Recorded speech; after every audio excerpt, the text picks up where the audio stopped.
I wanted to ask you just how people can go about getting engagement from their users using Google+. Getting engagement with any social platform is really a matter of how do you ask a question that makes the person explain their experience or their life. I mean, prior to this conversation starting, we were talking about music, and I was about to say that, you know, if I had to pick a style of music that I feel I grew up on, it would be 90s hip-hop and maybe the alternative grunge music, you know, the Nirvanas of the world and all. So if I were a automobile company, I might say, what music would you play on your stereo inside our car? You know, what music do you think has to come out of these speakers or whatever? I mean, engagement is about getting you to fulfill your part of the story. Ray Bradbury wrote a book a long time back called Fahrenheit 451, wherein which he believed that soap operas would evolve such that the person at the table would actually have a role in every soap opera. I think that's what the real opportunity is on any platform, including Google+. So it's, I guess, to boil that ocean, it's to say, make sure that you're asking questions that allow the would-be buyer to be a storyteller in part of your story. Interesting. And what kind of future developments do you think we're going to see with Google+ that are going to make it really important for business marketers? Well, Google+ is owned by Google, which is the largest search engine in the world, and YouTube, which is the second largest search engine in the world. And to me, if a business isn't looking at how to be found, where 2/3 of all, or 3/4 almost, of all business starts on a search engine, then you're asking not to be part of the channel that's currently influencing sales the most. Face-to-face is still the #1 way to do business, but there's just so many other opportunities where we're doing our research ahead of time. There's not one company that doesn't know that research is being done long before the person shows up at the table to buy. Mm-hmm. Well, be part of that storyline as well. Be part of the assistance in that research, and then you'll have a better chance of influencing the outcome. What kind of resistance are you getting towards Google+ when you're taking it into businesses? It's a great question. The resistance for Google+ is that, well, we just invested in Facebook, or we just spent our time understanding Twitter. Now you're telling us we need to do another. And I'm not. I'm saying you need to be where the most likelihood of getting your business done is. Mm-hmm. If you're buying a list of names to call and see if your telemarketing is working and they don't, do you just stop telemarketing, or do you figure out a new way to reach a new group? So Google+ is likely to encompass a lot of the people that you're currently talking to on those other platforms anyway. Get there early and understand how to be engaged, and perhaps you'll make up for the time you were late showing up to Twitter or Facebook.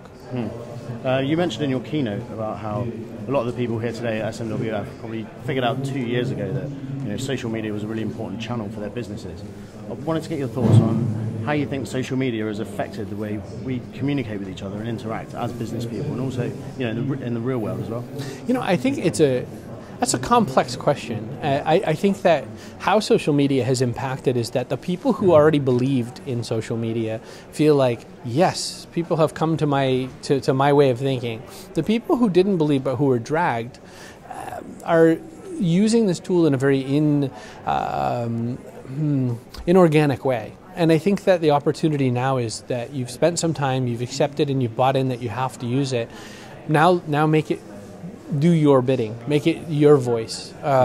Again, a sort of a musical reference. I mean, if you grew up and you learned guitar from someone who is a big Beatles fan, then of course you play the music from the Beatles perspective. But then of course eventually you have to make the voice yours, or you're just covering the Beatles.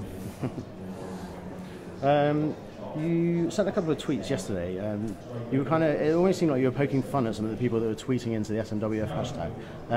Like they weren't really grasping the opportunity of social media. I was wondering if you could expand on that a little bit. I am forever baffled by marketers who use old marketing methods and new marketing technology. So I saw that there were a lot of people using Twitter to try to grab attention to their booth. And this is the equivalent of standing out there offering an iPad raffle or a squeezy ball or the candy bowl.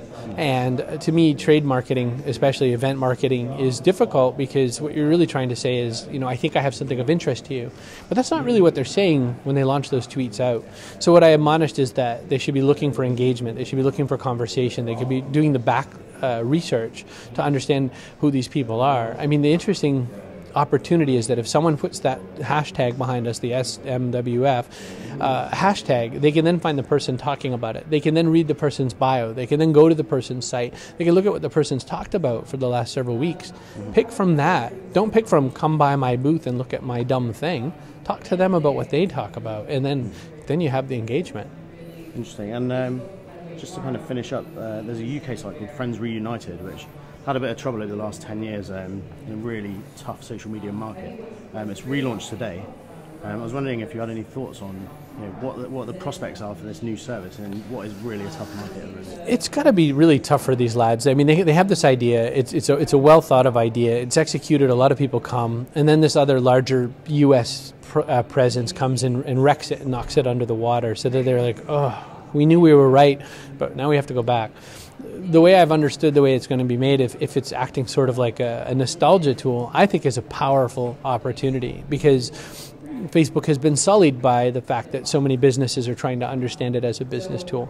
Now, I don't think Friends Reunited will survive if it doesn't have a business angle, but I will say that starting with the idea of doing it as starting with the idea of having nostalgia in mind is a really easy shortcut to getting a lot more emotional involvement, and I think that will allow for an investment. So I'm positive.